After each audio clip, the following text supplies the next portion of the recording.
Good evening, everyone, and welcome to, I think this is our first workshop of the year, 2018, here at applications.doctor.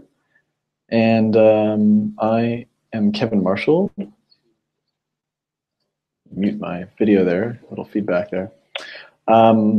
Nice to have you guys join us. I really always appreciate those who make it out for these live events. I know it takes time out of your schedule. Sometimes it's in the middle of dinner time or right before bedtime or right after work. So everyone obviously is coming from a unique situation in that sense all across the country of the U.S. and Canada as well as the world. And so for wherever you're tuning in from, we really do appreciate you joining for these events, and we hope you get a lot out of them. We try to put these on as much as possible to help people with the process of anything from editing and application documents all the way through, for those who are international, the bench test and interviews and all that stuff for dental school. So like I say, it's great to be able to do these and to give to the community, hopefully some helpful information that they find valuable. And if you don't know who I am, my name is Kevin Marshall. I'm one of the co-founders of International Dentist Central as well as applications.doctor. You'll probably see and hear from us if you're on our list. Every so often we'll be doing these. Our goal really is to help candidates get into dental school, into U.S. dental programs. And we work with a number of candidates every year. And as always, I'm always grateful when we hear back from candidates that have gotten accepted over the past few months. So again, since the last time, we have more people who have gotten accepted, who have let us know, and maybe we worked with them through through editing originally last year. So that could be one avenue, or we might have also worked with you in terms of your interviews or in terms of your bench test preparation. Sometimes we work with someone on all of those fronts, and those are often the most rewarding when we hear back from folks who've gone into the programs that they've been invited to interviews for.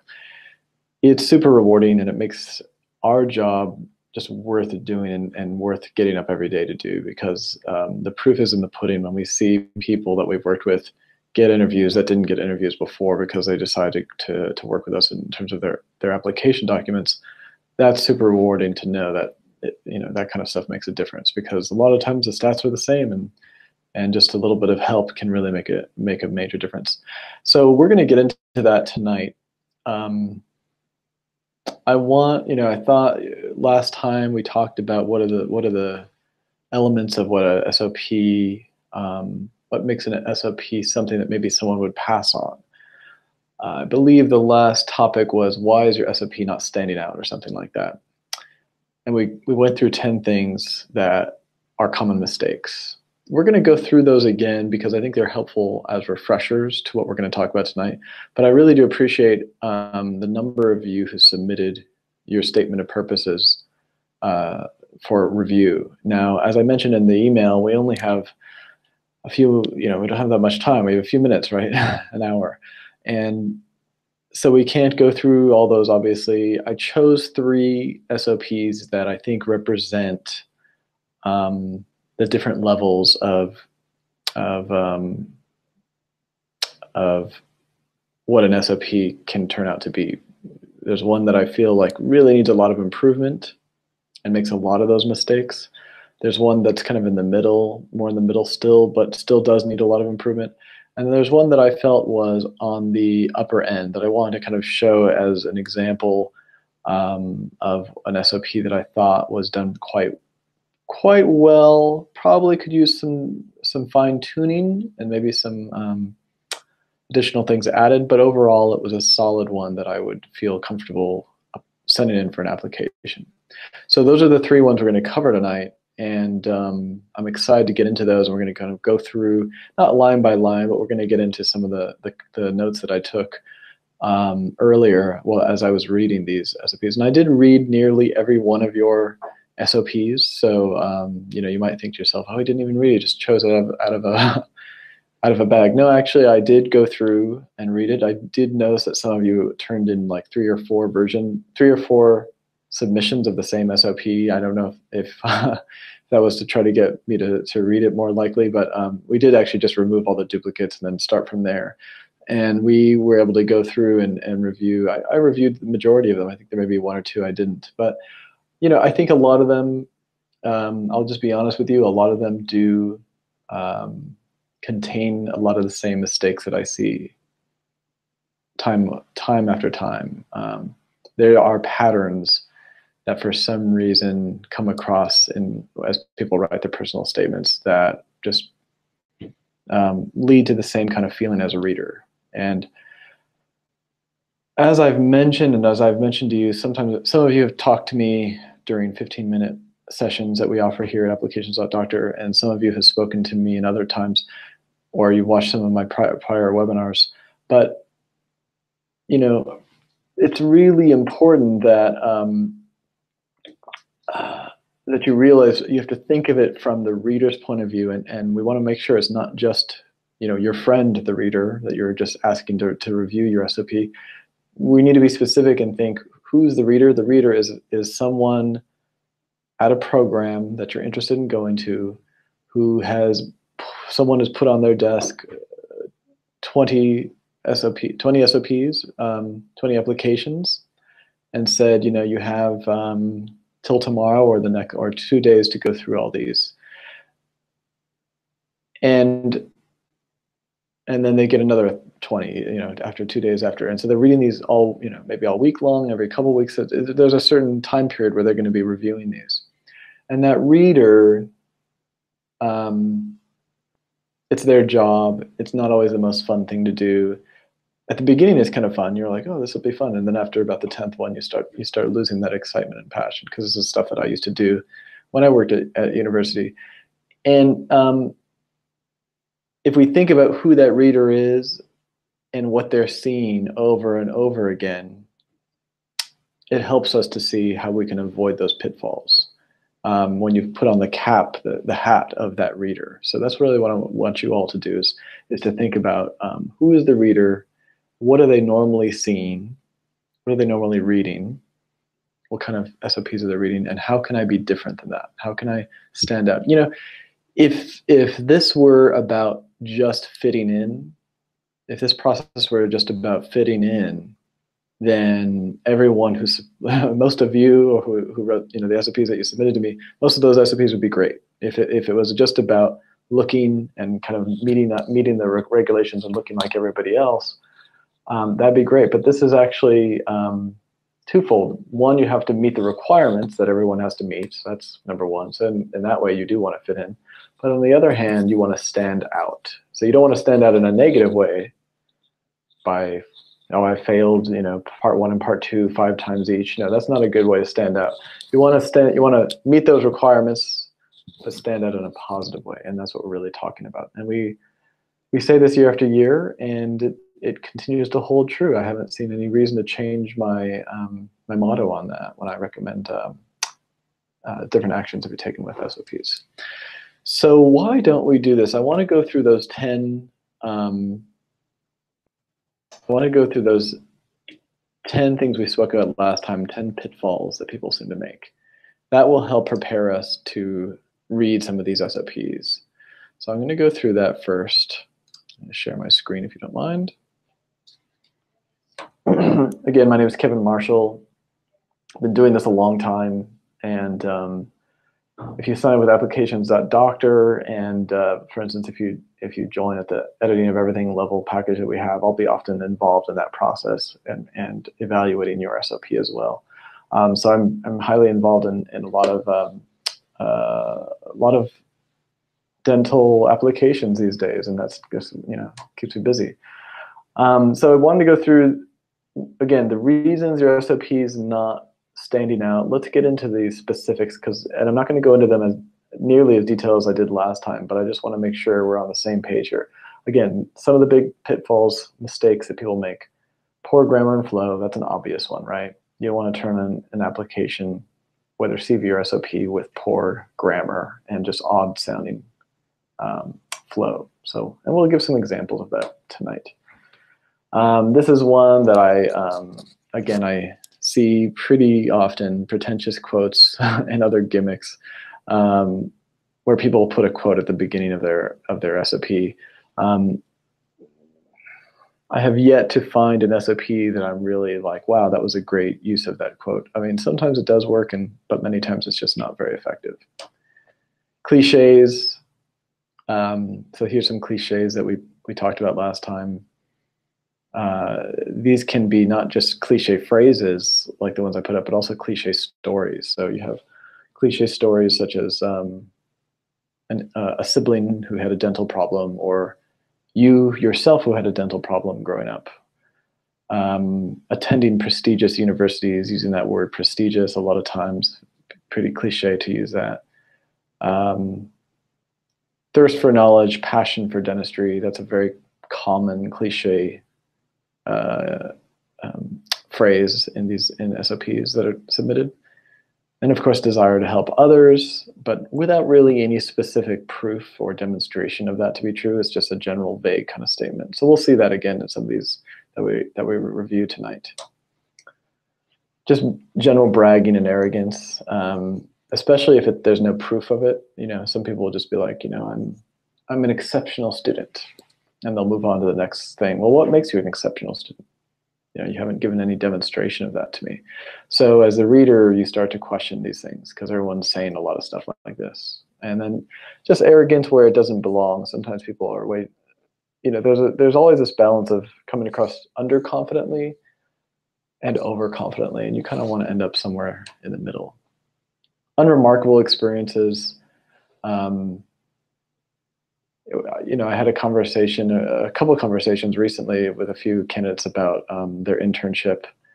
And, you know, it's important to note that the internship is a pretty common, it's a pretty common line item in a lot of applicants' applications, candidates' applications, right? It's for many countries, for international dentists, many countries require an internship, a one-year internship. So to use that and talk about it as if it's special, which a lot of people will do in their SOP, and they'll kind of, you know, it's one thing to say, here's the great things I learned. It's another thing to say, I'm unique because of this 1-2-year internship. And so you just have to be careful because that's very common. Community service, very common. Dental camps, very common. And when folks get to the US, dental assisting has now become very common. Associate dentistry, less common. It's starting to get less common, actually, in some ways. But I would say that yeah, you know, it's still relatively common. And then passing part 1 and part 2. I mean, yes, it's great to have that, but that's sort of expected, right? So, stating the obvious. You know, this could be activities that you did in various experiences. This could be just phrases where you're kind of stating something that is obvious to the reader, like I want to become a dentist. I'm interested in your program. So these kind of phrases don't really help the SOP. Sometimes there's too much formality, and sometimes there's too little. You know, spent time as a dentist doing badass work that's not formal enough. That's too relaxed there. It's too slangy. And then on the other hand, your illustrious and most prestigious university is too formal. It's not real. It doesn't sound authentic to people. So you kind of want to find, again, that middle ground with these. Weak openings and weak closings. So think about that. We'll talk about some of those tonight, but these are important to make sure that your opening is good and your closing is also good. That's kind of like a sandwich. You want to make sure that the sandwich is a tasty one. CV in paragraph form. One of the most common, I would say, mistakes and approaches that candidates take is to basically write out their CV, but without any particular reason. They don't really know why they're saying things in there, like, you know, I did a dental camp, and then I did a volunteer at a hospital, or volunteer experience at a hospital. And then I did, a CE course on implantology. And my big response to all those is, so what? What are you trying to say? What are you trying to get across by saying these things? And a lot of people just list them all out in paragraph form, but they don't particularly have any strategy for what they're trying to convey about themselves, except for maybe that they did a lot of things, but that's weak. That's sort of like a weak statement, Okay, you did a lot of things, but what does that mean? Why should I care as a reader? If I'm a reader, a professor at a U.S. dental program, I'm only going to be so impressed with the number of things you've done. Now I want to see what the quality of it, not just the quantity of it. And then the yawn factor, this is more of a general critique in the sense that I should be able to remember some significant things about your SOP. If it's 10 minutes have gone by, I read your 10 minute. If it has been 10 minutes since I read your SOP and I don't remember anything, then it means that I wasn't interested. I wasn't engaged as a reader, and it has not passed that test. I'm not excited about you as a candidate. So these are some of the things that we want to avoid. And so let's get in. I want to quickly, again, I always like to talk quickly about applications.doctor. Some of you knew us and know us as International Dentist Central. And this is sort of like our website where we kind of focus more on the application side of things, called applications.doctor. And we're hoping that this new system will help really give people a little more choice in terms of who they decide to work with, and what folks on our team that they resonate with the most, and also make sure that when they sign up, when they sign up to work with us, we can basically say to them, yeah, we can start with you immediately, or we can let people know that the editor that you want to work with is not available right now. And so the old system last year, people might want to sign up with us and they might have to wait a week or two. We usually tried to let people know that there was a wait, like a wait list. But this new system really handles that a lot better and makes things a little smoother in that sense that, if you request to work with an editor, you're going to know either you can start working them immediately, or you know that there's a wait list of maybe 2 or 3 weeks, something like that. So it's a much better system. I encourage you guys to check it out, applications.doctor. You can go through, you can choose an editor that you like based on reading their profile and reading some reviews by them from actual clients that we've worked with. And then you can choose a package that fits you, that fits your needs. And there's different ones. If you just need a little bit of work, you can go with the core package. And if you really want us to help you with all different aspects of your application, you can choose the editing of everything. And again, that's one that I'm much more involved with in terms of review and evaluation of your work. And so those are the 2 things that we offer. And then again, 3, you start working with us. We work on a project management system that you're invited to, and we have conversations. We can message each other, kind of similar to Facebook, where you can tag each other and talk to each other. And so it's a great system. And and finally, you apply, you interview, you succeed, you get in. And that's the goal here at applications.doctor. So check it out.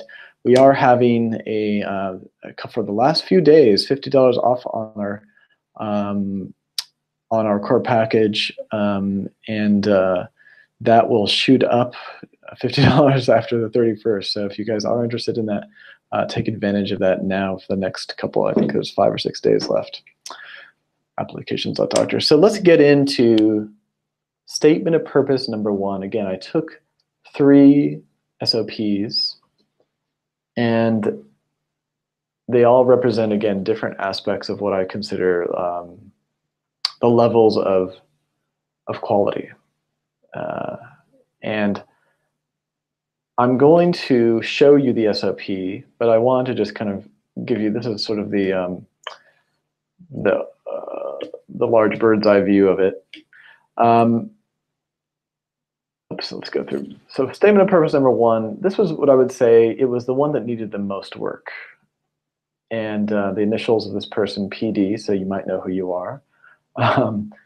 and you'll probably know it once you see the SOP. But my comments overall, it was a bit vague, fair amount of inconsistencies. I wasn't really sure what the person was trying to, what their true interests were in terms of dentistry.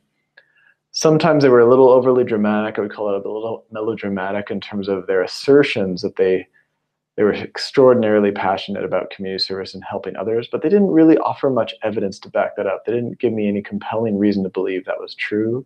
So we'll get into what that means, but basically I didn't buy it is what I mean. I just didn't feel like it was coming across that authentically. Now, that doesn't mean they're not passionate about it, and I want to make sure that this is not a critique on you as a person, right? As an applicant, I'm not critiquing you as a person, and I'm not saying that you're not who you say you are in the SOP, but the way it reads, and that's very important to distinguish, the way it reads doesn't really convince me. And so that's important because you can improve the writing such that I will, as a reader, believe you more. And that's what we're going to want to talk about tonight, is how do we do that? As a reader, though, I'm left confused as to what your intentions are. Where do you hope to practice ultimately, and who do you hope to serve? And I put server, so there's a little spelling error, so it's a good thing this is not an SOP. Anyway, I gave this things keep going back and forth. I gave this a score, and I broke the score down into different categories. So in terms of grammar and flow, pretty decent. I'd give it a 6 out of 10. Theme, we talked about theme in one of our last workshops, and the theme is kind of like this overarching concept or idea that represents you as a candidate. Now, it could be that you have this person tried to use a theme of sort of community service. So, but I didn't feel like it was consistent. I didn't feel like it was doing it. The SOP wasn't doing its job at convincing me that the theme was genuine. I didn't see the evidence for it. But a really good theme would be might be overcoming challenges in life. That would be one theme, so perseverance or something like that. Another theme that could just be a strong attraction to science and the scientific method. That might be a theme that runs across an SOP. But that's the key phrase there is runs across, threaded throughout. We want to make sure that if we're going to use a theme, it is threaded throughout all the different stories and examples that we're giving, including the first and the last paragraph, so that the theme feels coherent. And I would say most of the SOPs I read tonight from you all did not feel like they had a coherent theme that I could detect throughout. They were just kind of like basically a compilation of a lot of different dental experiences that you threw onto a page. But I didn't feel like they were connected to each other, and there wasn't really any alignment with one experience over another. Sometimes people would just bunch two experiences together that had nothing to do with each other in one sentence. And it's like, what are you trying to achieve with that, right? So it's important to think about this stuff. Opening and closing, I didn't feel like they had a strong opening or closing paragraph. In terms of the interesting factor, didn't feel like it came across super interesting. After reading as many SOPs as I've read, I can sort of tell immediately whether an SOP is going to be on the interesting side or not, and this did not match that test. And then, did I become a fan? This is an important kind of metric. Reader becomes a fan by the end. Did I become a fan of this person? Not enough, not really. I just didn't feel like I had any particular connection to this person. I didn't feel like they really let me know who they were personality-wise or as an individual. I just felt like I just had a very surface level understanding of who they were. So let's jump into the actual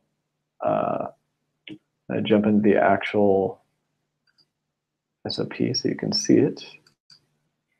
I have some comments on the side that I'm going to go through. Now, if you recognize this is yours, then great. Again, this is a critique on the writing, and I want to make sure that's very clear. It's a critique on the writing, not on the person.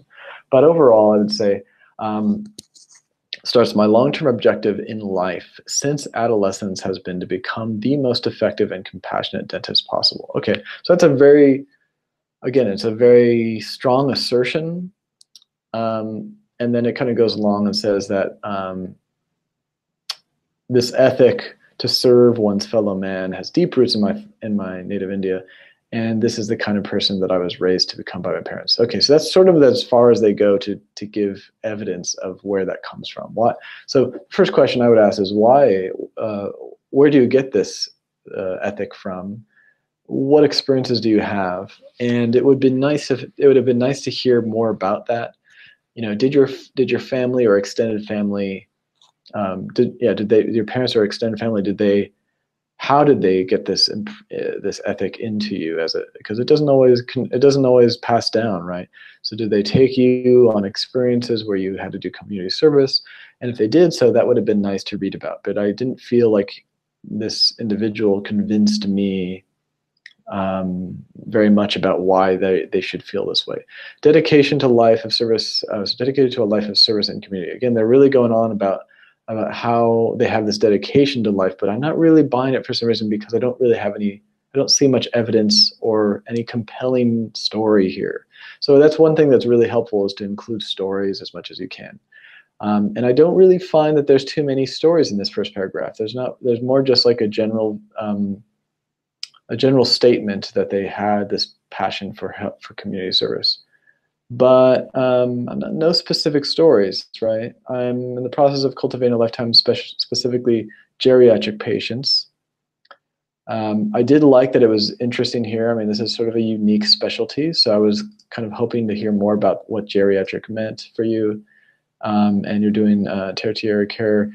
But and here's a little grammar error. May of the underserved, I think you meant many of the underserved, are also geriatric patients. Okay, that's probably true, especially in my native India, and in particular in rural areas.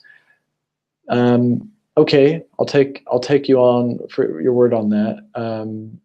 My sense is that many of them are. I would agree with that.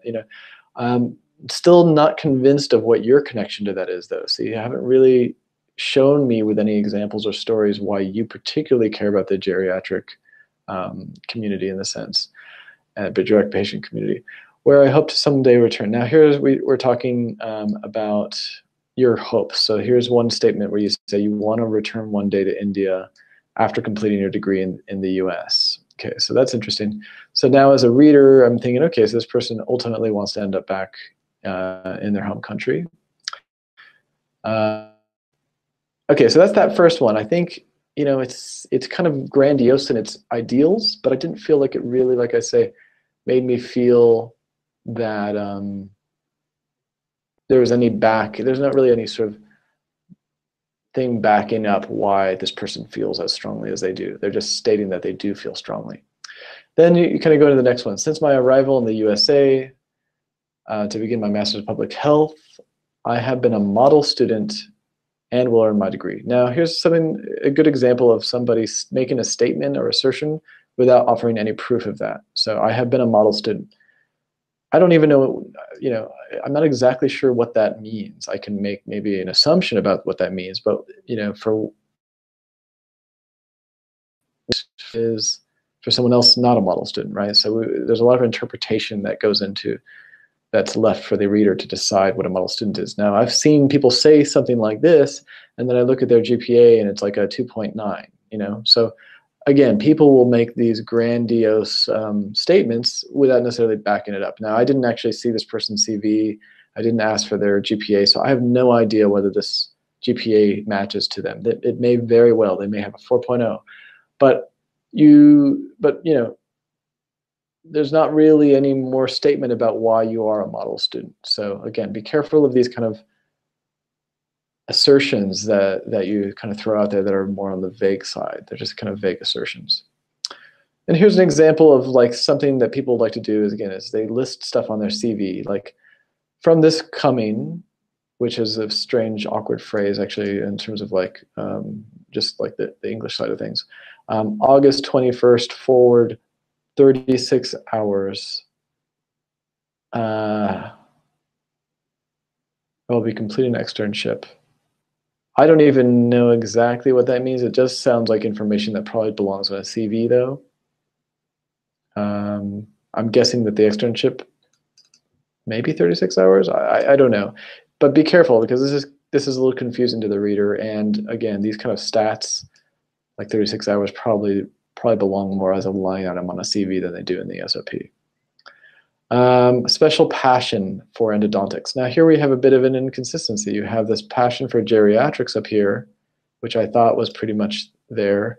And then you have endodontics, but then you're trying to mix it with the geriatrics here and saying, generally speaking, lifetime passion for endodontics, generally speaking, and geriatric healthcare in particular. So could it be that this person wants to specialize in endodontics for geriatric patients in particular? Maybe, but they haven't really stated that. That's not what this necessarily is saying. It's just saying generally they like endodontics and particularly they like geriatrics. So those could be that they like both, or those could be like that they like the same. They like the combination of both. We just don't know, and so it's a little confusing for us as a reader. And I see my lifetime focus as complementary. And again, this lifetime, using that word lifetime is a very strong word. This person keeps mentioning their lifelong and since adolescence. I've read in a number of places in this SOP this whole lifetime and lifelong. And note that I kind of mentioned a comment here. Very few children have a passion for dentistry, let alone endodontics from a young age, right? And even adolescents. I mean, maybe you had an awareness of endodontics as an adolescent, but I would be surprised to hear that unless your father was one or mother was one, right? I'd be surprised if there wasn't some reason why you even knew what that term meant. If you're just a regular kid, why would you have this lifelong focus and passion for this? So the reason I say this is because these kind of, again, grandiose statements about lifetime passion for, they don't become believable, because a reasonable reader is going to look at that and be like, really? I don't know. I just don't buy that. I mean, I don't know any children that are running around with lifetime passions for endodontics. I just don't see it, And I don't talk to kids that are 12 years old who talk about that stuff. And I've been around a lot of dentists, and dental children, or children of dentists. So I just don't know. For me, it doesn't sound believable. And if I'm a dental professor at a university, I have enough context to know whether that's true or not in general. And so I'm probably going to put my skeptical hat on in this case, which doesn't bode well for the applicant. I was 18 years old when I started dental school, and not sufficiently mature so as to fully appreciate the opportunity that dental school represented. So now this feels a little contradictory, because on one statement you're saying you were super passionate about it your whole life, and even from adolescence you were almost obsessively passionate about endodontics and general geriatric dentistry and all this stuff. But then in this sentence, you're kind of saying you didn't realize the importance of the opportunity. So then it makes me question that passion again, because I just think, well, that just sounds like maybe someone told them to go to dental school, but they didn't realize how important that was, and so they missed the opportunity. So again, be careful of these contradictions. They don't sound consistent to me. For this reason, my grades the first year were not as high, so now we're apologizing. And I don't really condone apologizing for things that you're not proud of in your SOP. I'm not a big fan of that, because all it does is remind them. Like, let's say I was reading this with fresh eyes. I'm a professor at some program. I've got a lot of applications to read, and let's say I skimmed through your application and I didn't, I saw that maybe you have a 3.5 or whatever GPA, but I didn't happen to catch that you had low grades the first year. Maybe I just missed that. But you just reminded me to no, look at that. Now I actually have sort of a prompt to look at those grades, and now I might go back into your application and say, "Ooh, wow, all these 3 Fs there. That's a big deal. I didn't know that." So it may be that someone didn't even. It may have been that you would have looked out, and that person may not have noticed those, or they weren't that carefully thorough about that particular aspect of your application. And now all you've done is point to that and show them, and now your reputation in their eyes may have dropped. And I wonder if it was worth it. Most of the time, I don't think it's worth it to apologize, because no one really gives much credence to apologies written in an SOP. I just don't think really comes across very effective. It's not effective to me. All right, so now as a student of dentistry, I completed 2 table clinics presentation at 2 different conferences. You went into the smear layer in endodontics and the secondary retention form and amalgam restorations. After finishing dental school in India, I worked as a dental assistant. So now we're in these kind of 2 paragraphs that I've highlighted. I just feel like these are just statements of what you experienced, and they're not even really telling me anything about the quality of those experiences. You're not saying that you did anything unique, like maybe you were the top of your program with those, or you did a project that really stood out and was unusual or extraordinary. All you're really saying is I completed. So it's more like participation. I participated in these. I finished dental school. I worked as a dental assistant. Nothing is extraordinary right now. Nothing is standing out as really unique. All that I see happening in these paragraphs is just statements of what you did, which basically belong on a CV as far as I'm concerned. I just don't see why they're using up this valuable real estate in your SOP. And they're really not, if we think about what they're, in writing, you think about what the use or what the purpose of a particular paragraph or maybe a page is. I don't see their purpose. I don't see how they're helping us know more about you as an individual and who you are. We have a master's student in public health from Kentucky University. I'm also an active member. Now, when you say, I'm also an active member of our public health undergraduate and graduate association, you kind of leave it there. That's the only sentence you say about that. And like I mentioned here, I'm not convinced as a reader that this statement is true. Not that I do believe that you're a part of it, but when you say I'm an active member, I don't even know what that means. How active are you? Does it mean you're showing up to meetings and it could be that you're just showing up and sitting there and not saying anything. It could be that you're actually leading the entire meeting. And the two are very different. So when you say active member, I want to know what that means. I want an actual, I want something more. And what I'm doing for those of you who are looking at it is I'm putting yellow as something that I want to address, and green is something where I felt you did good in. And so until you'll probably see some of my notes and highlights that way. I can hear you pretty well. Again, let me know, can people see the SOP? Let me just make sure that everyone's able to see that. All right. What I'll do is this actually, so that this is okay. We're back now, and let's just ask people to refresh their page.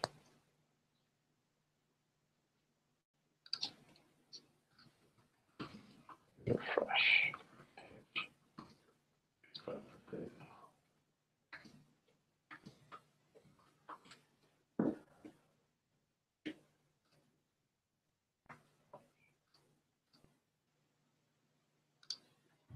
Okay, thank you guys for your patience there. What I'm going to do is just go directly to the SOP. If someone can let me know if they're able to see the SOP now, that would be great. So again, I'm going through and mentioning stuff that I like. And here in green, I like the fact that they were learning Spanish. This is sort of unique. And this is one of the most unique things I found in this SOP, that they were pursuing Spanish. And they made a decent case for why that's important. This is because of the large, broad sectors of the underserved in the US. Hope to focus much of my energy on the future of helping the least fortunate amongst us without access to dental care. So this connects to their interest, their interest back home in native India at some point in their career. Mentioning again that they want to go back to India. But I would like to hear more about this. I'd like to have a story why they decided to learn Spanish. What was there a turning point? Was there a specific reason that this came up for them, that they felt the need to learn Spanish? Maybe there's a story here, right? Maybe they interacted with a patient and there was a language barrier and they felt like I need to learn Spanish because this is not helping. So any kind of story like that would have been great. And this is sort of, again, what I call this is like a missed opportunity. There's no story here. There's no real reason that makes me feel like you learned Spanish, except that you are doing so. So again, we want to find ways of including genuine stories and examples and proof of what we're saying. I'm currently working towards my publication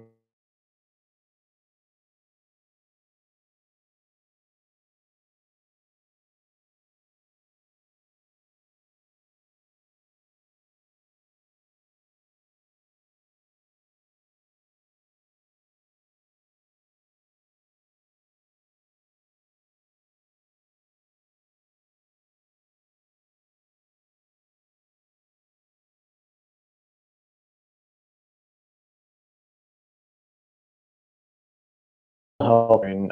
They're not stating that in any way. So for all I know, these are different. Now I'm assuming that there's a connection here because data analytics are going to obviously affect studies, right? But again, where you're asking the reader to make that connection instead of actually helping them do so. And as I said, that's nice, but why do you care about this topic? Again, missing another opportunity. Is there any particular personal reason that you resonated with the topic of periodontitis and diabetes? You have a diabetic family member? Do you have a friend? Is there some connection? Because I still don't know anything about you. I just feel like you're just listing off your CV for me. And that's why this is not, again, very, very compelling. Okay, then we get into, goes into some of the community service, which is fine. I'm not going to get too much into that. This coming August 21st, I will begin a 36-hour externship in endodontics, and I was also recently accepted as an intern at the Barren River. So, what do these two things have in common? You're an intern at Barren River District Health Department. I don't know if that internship is related to endodontics. It doesn't sound like it to me, but maybe. But even if, if it's not, then why are these two in the same sentence? What are you trying to say? I mean, we're not. Are we just packing stuff together for no reason, or is there a particular methodology here? Is my question. An organization that attends to maternal and child oral health. So they do sound relatively different from each other. Now, there was something at 36 hours. Was it 36 hours above? 36 hours again. From this going on, I will be completing this. I don't know if that's the same 36 hours or if they're different. It's a little confusing, but maybe they're different. So I'll just assume they are. I look forward to serving my community. And again, I don't know, you say for a long professional lifetime here in the US as well as India. So again, I'm not really sure which community you care about more. You have mentioned both. You've mentioned that you care about the community in the US and you're learning Spanish, which I think kind of, again, creates kind of conflicting feelings for me. Like, to learn Spanish sounds like you are committing yourself to learn a language that will mostly be helpful here in the US to serve certain underserved populations. So I appreciate that. But then in the same sentence, you're saying you're going to leave and go back to your home country in India, where probably Spanish is not very likely not to be spoken very much, right? So again, I don't know what to do with this information. I feel like you don't really know. To me, as a candidate, you're coming across as someone who doesn't really know what they want or what they really are sure about, and that's not an attractive quality in a candidate. When I feel like a candidate is kind of all over the place. You're doing Spanish, you're doing tons of volunteering work. You say you want to help people in the U.S., but then you also say you want to help people back home, and I'm just kind of confused at the end. Investing each second of my life. Now that's also another overdramatic statement. Each second of my life. I mean, not only is that not probably true, but it's also not healthy if it were to be true. I don't think I'd want a dentist that is investing every second of their life to their dentistry. I mean, I want someone who's also getting some sleep and rest as they need, right? So I know it sounds like the right thing to say, because it sounds like, I want to show them I'm committed and stuff, but it just comes across a little unbelievable at best,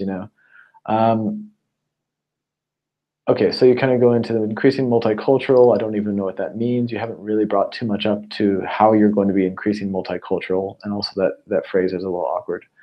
And at the service of the underserved in particular. Okay, and you mentioned that. So there is this, again, there's a bit of a theme here that I will say, again, for those of you who are coming in, please refresh those of you who joined us. Oh.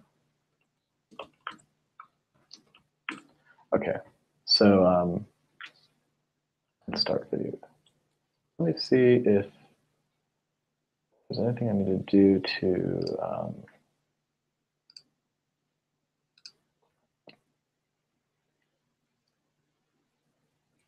okay, thank you guys.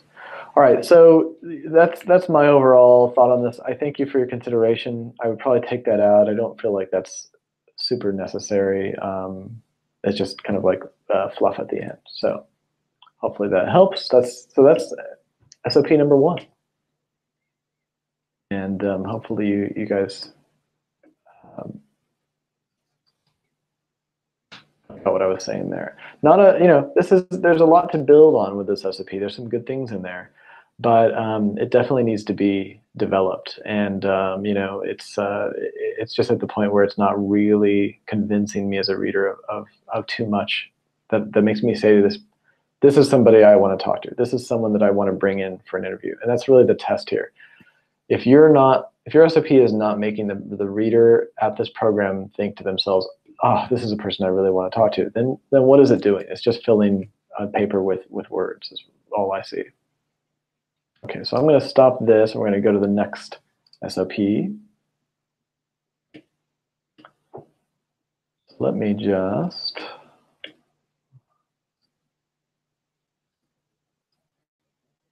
all right, so we're done with PD. Go to the next one. BP. So if you are BP, you might know who you are. I gave BP a score of 4.4. The grammar and flow was pretty good, 7. The theme started pretty good, but it felt like it was losing focus. Opening and closing was 4. Opening and closing paragraphs. Interesting level was about 4, and then the reader becomes a fan metric is about 3. I was much, more than the last one, but still not there yet.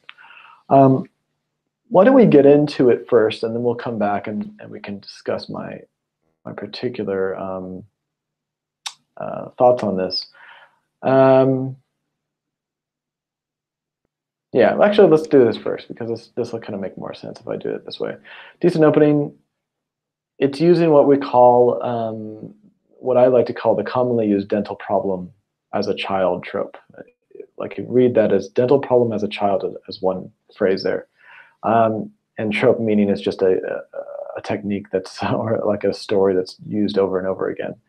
So this is a very common story that a lot of SOPs open with is somebody, whether it's me or my sibling or a family member, had a dental problem, and let me tell you about it.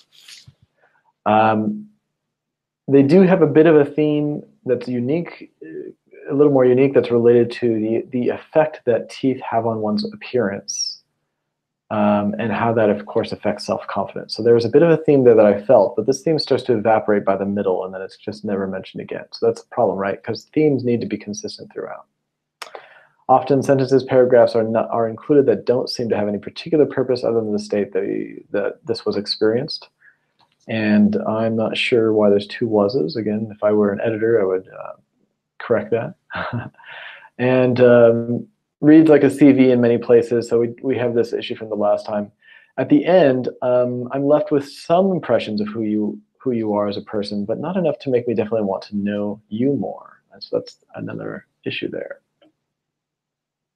We're going to get into this one.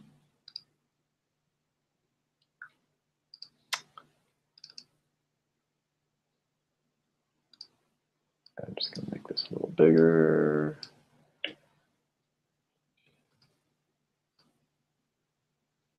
Okay, here it is. Hopefully everybody can see that.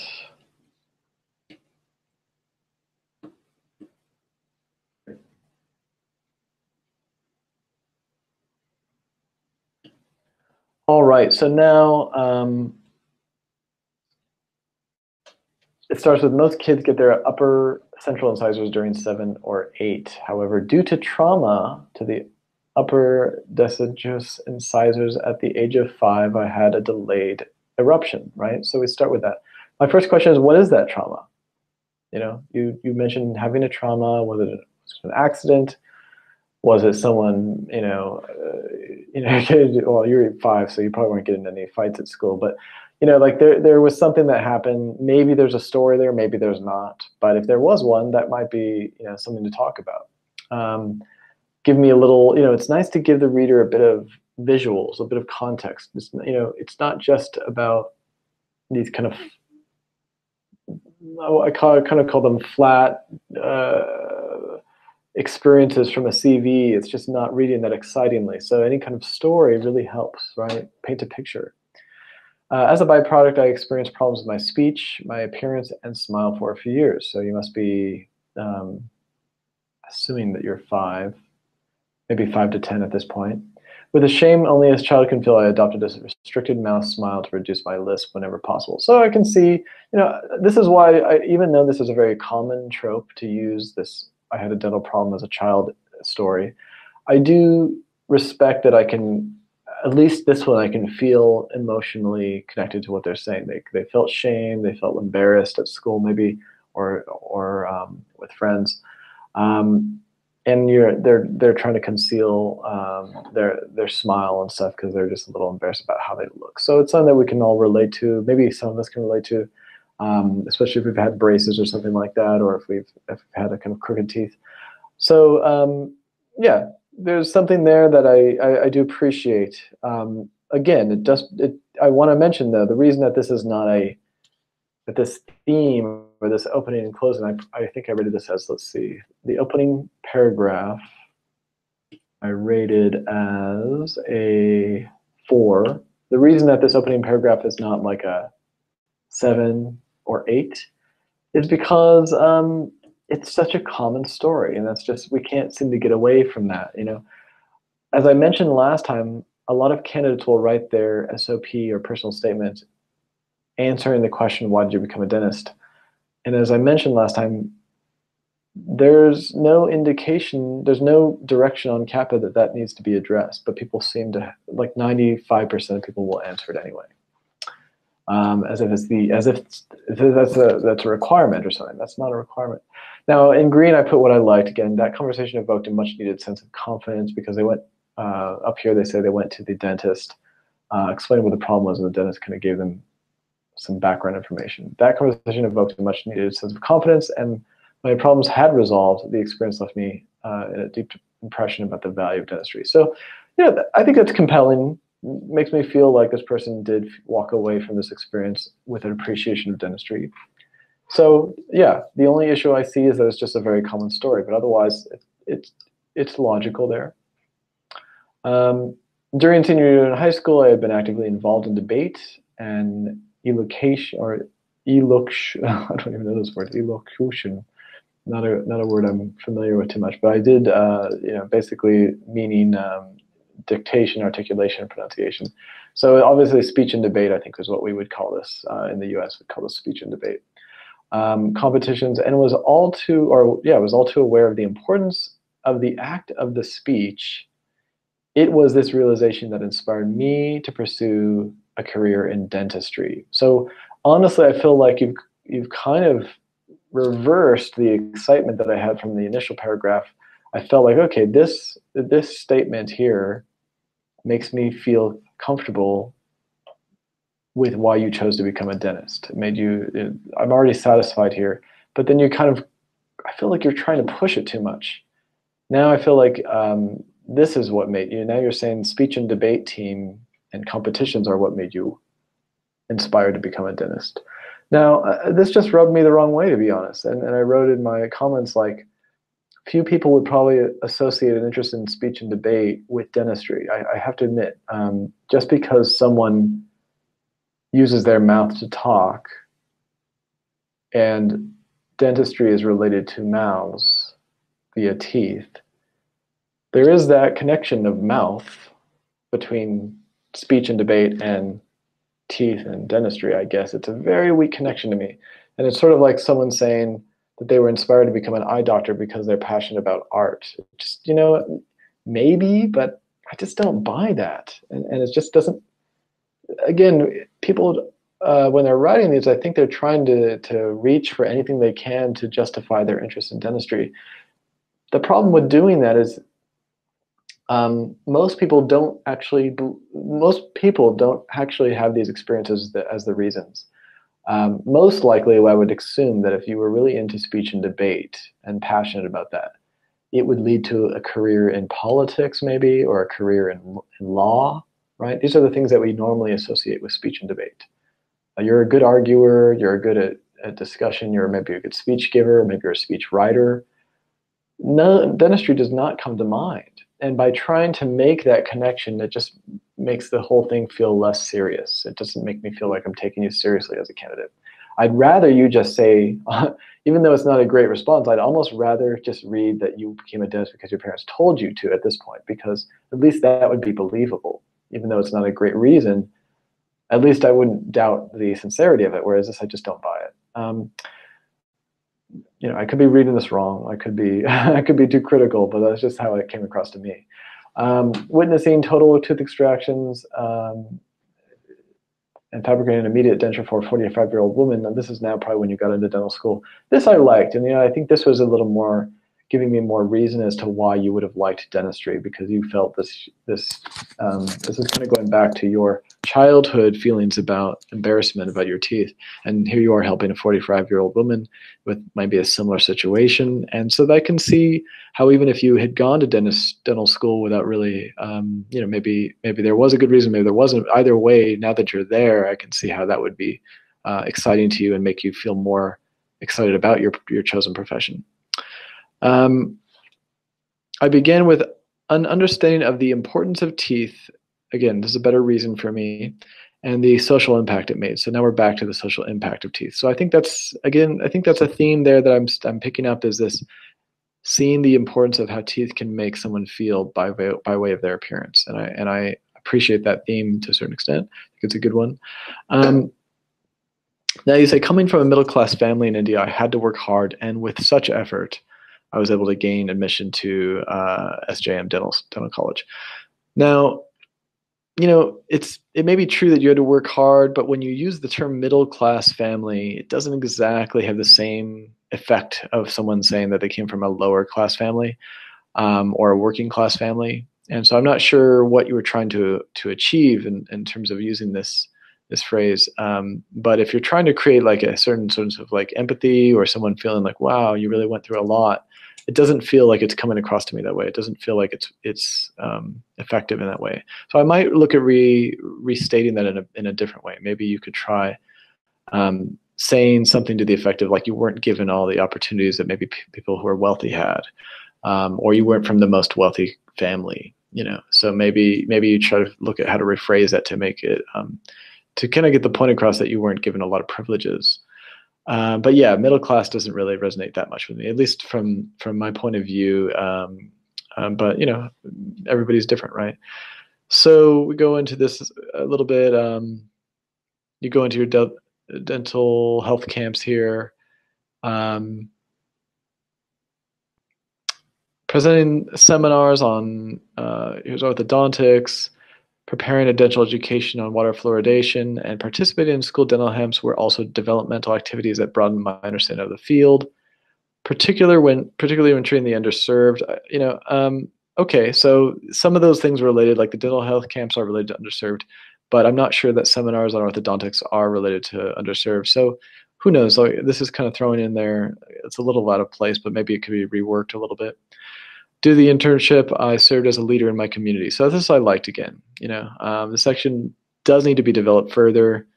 I don't see any patient examples though, and so you did say that you treated some folks with hematomos,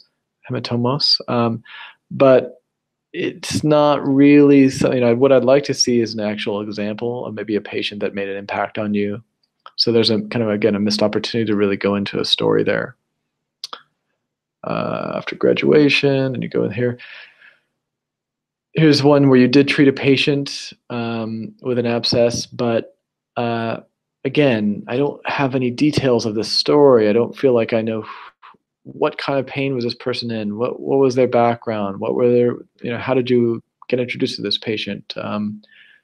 There's some details that are missing, and I just feel like it's a incomplete story, and it's a little on the vague side. It's more of a generic story.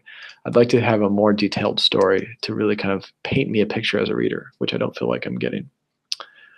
But again, it's on the right track, and that's why I put it in green. I want to see more of this. This could be developed further. So there's some good potential here. Knowledge and skills were further enhanced when you got to teach. That's pretty impressive. So this person's a teacher, and that's pretty good, I would say, to kind of go into. Maybe there's something they could go into and discuss about teaching. So another potential thing here. And then you talked about the volunteer participation in a research program. What was the project? Again, we're missing opportunities here because we're not being specific here. So that's an issue. Immigration to the U.S., I've decided to pursue residency. You didn't mention what kind of residency. Again, missed opportunity to me. It's not specific. Without question, further education and research at an American institution will improve my future patients' oral health. And so that just makes me think, well, where do you plan to practice? Because it sounds like you would want to come to the U.S., learn a lot, and then go back somewhere else to practice, because you would have to have education at an American institution to practice here. So it just brings up more questions than it does answers for me. During my stay in the US, I cleared my part 1, part 2. Then you jump to, I regularly read journals detailing such advancements. Anything notable? Is there anything kind of like that's made an impact on you, or that you've come across that really inspires you? That's, again, another missed opportunity to me. And then looking to the future, I would love to join a dental institute with teaching and clinical opportunities. So I liked this sentence. I thought that was good. Finally, your university provides the ideal environment for learning and advancement, and it would be an honor to be part of such a prestigious institution. So this was a weird sentence to me, because who are you talking to? Is this a part of the CAPIT application? Because if it is, they know that if they got your application through CAPIT, then they know that potentially you sent this to 10 other schools, so that they're not going to know what you mean by your university. I mean, they're not dumb. They don't they're not dumb enough to believe that you mean them personally.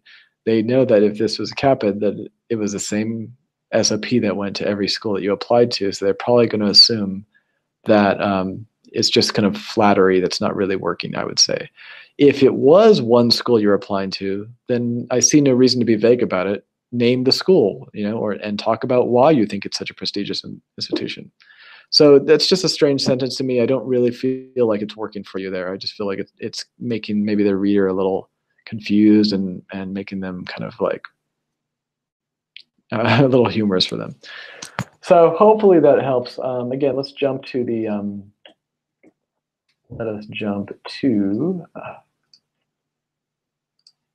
my notes on this. And again, I gave this a 4.4. We can, you can go through and see why. But my hope is that you understand where I'm coming from on this. I think this was a better SOP. It was definitely moving up the ladder there, but it definitely still needs a lot of work, and that theme needs to be carried on throughout the entire SOP. That's one of the biggest issues I see. And then just there's a lot of vagueness and generalities, but not many specifics where it should be. All right, so here we are at our final, oops, I'm making a bunch of little mistakes. Final one, number 3. What I said in this one for DT, if you know who you are, is that overall, a solid effort. It's got a relatively interesting opening, strong closing paragraph, good flow with justification for mentioning experiences. It does read professionally and makes the reader interested in further discussion. A bit on the short end, thus perhaps missing opportunities for other examples and stories to make it more compelling. So I gave this one a 7.2, had good grammar and flow. It had a decent theme. I'd say the theme could definitely be improved. I didn't feel like there was a strong theme, and I would have liked to see more of that. That's probably my biggest criticism of this SOP. Opening and closing statements, or opening and closing paragraphs were pretty good. I'd say they were interesting. They caught my attention at the beginning, made me want to learn, made me want to read more. And at the end, I felt there was a certain level of satisfaction. It was interesting enough, and the reader became a fan. At the end, I did want to know who this person was more. I was interested in who they were. And so in terms of what its purpose was, it did have the impact that I think was desired for the reader to want to know more about this individual. So let's get into what that looks like. I'll show you the SOP.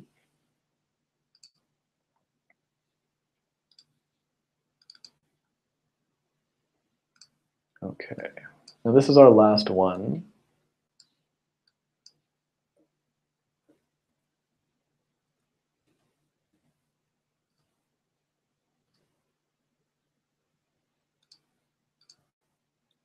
Okay.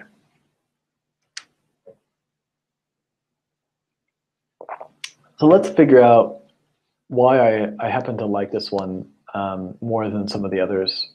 Again, if you are DT, hopefully you recognize this. I'm a driven individual from a long line of committed agricultural and professional workers. Now that's a nice initial statement. It's a nice initial sentence. I wrote, it's refreshing that you didn't start the first few sentences talking about dentistry, because think about it. Everybody starts their first paragraph talking about dentistry. So if you read 100 applications and you come to this one, it's sort of refreshing. It's like, oh, not dentistry, agriculture, that's different. So that's nice. So that's a kind of like, it has the effect of making the reader kind of hooked. I'm a little, okay, I want to know more. What do you mean by this? Why am I reading a dental application SOP where you're talking about agriculture? I'm intrigued. My father, with his agricultural degree and a solid educational background in agroecology, supported the family with his farming activities. So he's an educated man who's interested in agriculture. He's been doing that. With his interest in agriculture, he established his own farmland and agricultural experiment station where he carried out experiments and training workshops on his findings. So now this person's done an interesting thing and connected something that we don't usually think when we think science. We don't really think science, we don't think agriculture and science, or someone who's an agricultural worker we don't really associate as a scientist. But this person's done that. They've connected the two together and suggested that this highly educated agriculturalist was also a scientist. My father's ideology towards nature encouraged me to connect with the science world. So I thought this was a really effective strategy at making me learn about who this person is. Now I know that he or she is interested in science because of that father. They've done a good job demonstrating that to me. And science, of course, is the basis of all good medicine. So I can now piece that together. I'm compelled a little bit. My first visit, now we go into dentistry. My first visit to the dentist also charted a new course for my career. So there's a connection now to dentistry. The dexterity of the dentist. Now that phrase I didn't particularly like, because I thought to myself, what child knows about dexterity as a young child? Most children don't know what that word is, or even that concept. But the next part, his pleasant nature, did make me feel like, okay, a child could connect with that, and a child could be impressed with that. And that put me at ease throughout the session and left me with a lasting impression on me, and subsequently played a part in my choice of career. So I believe that, I can see that a dentist who was friendly and polite and stuff could have an effect on that individual where they really thought, I want to be a dentist too. And again, that scientific background's there. So all these things are kind of coming together like in a funnel. They're funneling us towards this overall conclusion of why this person became a dentist.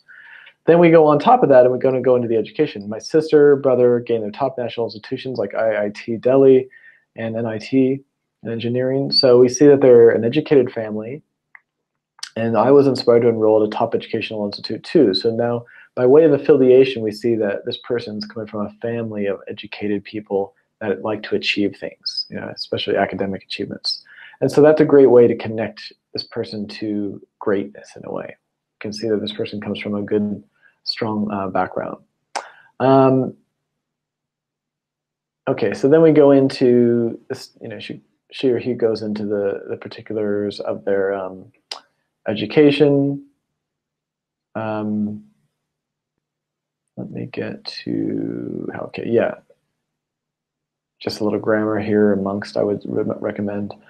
I was assigned to take care of various departments in the oral medicine and restorative dentistry during my internship. So they're showing us they had responsibility, and that led to me deciding to start my own dental practice afterwards. So I can follow that. I can see the logic. Okay, if you were given a lot of responsibilities and you were head of a department, great, then I can see how that would lead you to say, well, I've already managed a department, I can manage my own practice. So I can see I can see the flow of logic there, and it's believable to me, and that's important.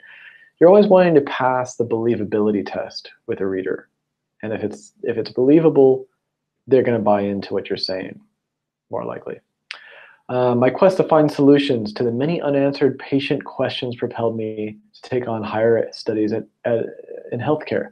This is an example of something that I didn't feel like that was believable.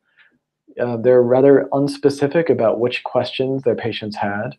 And the notion that the only way to find these solutions to their patients' questions was for them to go halfway across the world to New Orleans in the US and do a master's in healthcare management, it doesn't sound believable. So that's why I talk about believability being very important. If I see something and I read something that's not believable, I get annoyed, right? As a reader who's reading a ton of applications, I just think, come on, who do you take me for? It's a little bit like a slap in the face if I feel like you're giving me a good reason. So this didn't feel compelling to me, that the only reason you went to another country to do your master's was so that you could maybe come back and answer patient questions better. I would rather a more honest answer be brought out here, and maybe that's just because you want to come to the U.S., and that's fine to say, but at least it's honest, So that's my only issue with that part. Let's see. We go down. I think all this was fine. I'm not going to get into everything here. But overall, we got to this part I did like. I loved the food, ice cream, the Mardi Gras festivals, and along with a swamp ball game while cooking and outdoor activities and becoming my new hobbies. Now, this is a great sentence. Hopefully you guys can see why this is such a great sentence. It's very tactile. We get to really experience these things with them. I like food too. I like ice cream too. I've heard about this Mardi Gras festival. I know what you mean by the swamp ball game. I don't actually know exactly what it means, but I know what a swamp is. So this person's doing a great job painting a picture for us visually. And then we can see it in our heads, this person going out and enjoying food and enjoying ice cream. It's a nice break from the dentistry, right? It kind of gives us a sense of, ooh, this is fun. This person likes things. And so I think it's a very effective sentence to kind of, again, give this person a bit more humanness than what we see in a lot of SOPs. If you read a lot of SOPs, they just come across very often very robotic, like folks just don't have anything else going on except to sit around and do dentistry all day. But I know we all know that's not true. We all know that people do have other passions. And we know that people get excited about different things. And this brings out the humanness of that. I want to know as I'm reading your SOP that you are human too, that you have a pulse. You're not just an android. So this is great. During my internship, I got the opportunity to shadow, so you kind of went into that, and you shadowed this specific general dentist. Throughout the day-to-day activities, I gained absolute understanding. I didn't love this particular phrase because it's a little too strong, that you have some absolute understanding of clinical operations, but maybe you had a better one, and that's fine. Finally, I strongly believe that the privilege to learn advances in dentistry in the US gives me an opportunity to make a meaningful contribution. Okay, I can buy that. I mean, that's not an unfair assertion there. This paragraph was pretty good. I don't think it was like mind-blowing, but it was believable. It felt reasonable. At the end, it said, I will strive to meet the standards set by the schools, and I will look forward to gratifying academic experience that will broaden my horizon, make me a dentist par excellence. I felt like this last paragraph was professional sounding. It was relatively effective. It was solid. Is it the most amazing thing I've ever read? No, but it was definitely a well done and well crafted last paragraph, and a nice way to close things. It is strong. It's not overbearing. It's not overly dramatic. It's just strong and solid. So I liked it. One critique would be it's a little short. It's like probably half the number of words that most other SOPs. I think it's half the words that that the requirement is for CAPID. So I would look to see if there's any ways I could. There is this sense that you have more room to play with this, and there's opportunities to add some more compelling stories in there. So I don't think you need to max out on those words at all, but maybe another paragraph might make this feel a little more complete, like I know you. I would love to see more elements of who you are as a person, and give me even more reason to get to know you. But at the end, as I read this, I felt like, oh, this is a very professional person. They've had some good experience. They look like they're very solid and mature. I would like to get to know this person more, and I would want to invite this person for an interview. So let's look at their score again, and kind of the notes again that I wrote. Okay, so again, I said it was a solid effort. Gave them a 9, 5, 8, 7, 7, and they were at eventually a 7.2. So good job to whomever wrote that. And that wraps up tonight's SOP workshop, our live review. Again, you can see how long it takes just to go through one of these. It takes quite a little while to really break it down, get into it, and discuss the intricacies of each SOP. I do really appreciate everyone submitting theirs. Now, of course, you can always talk to us. We do offer sessions where you can talk to us about your SOP.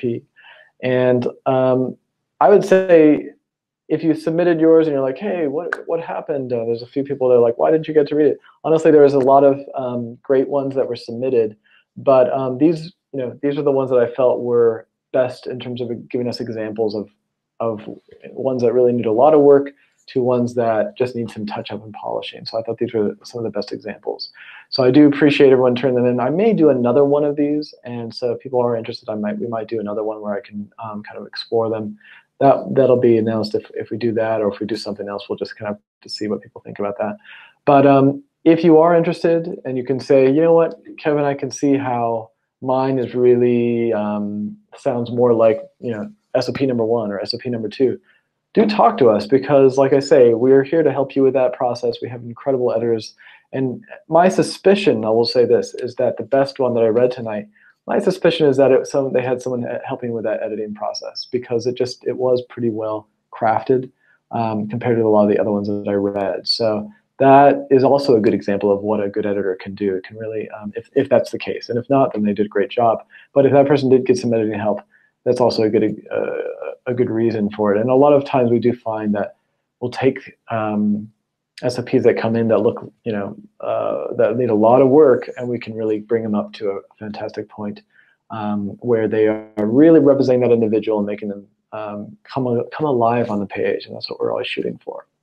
So again, thank you so much for your time tonight, and I really do, as I always say, I really appreciate those people who are investing in themselves by staying tuned for over an hour and 20 minutes here. It's been always a pleasure to be with you guys, and look out for future webinars that we'll be having soon. I'll send you an email about those, and we'll see you next time. All right, take good care.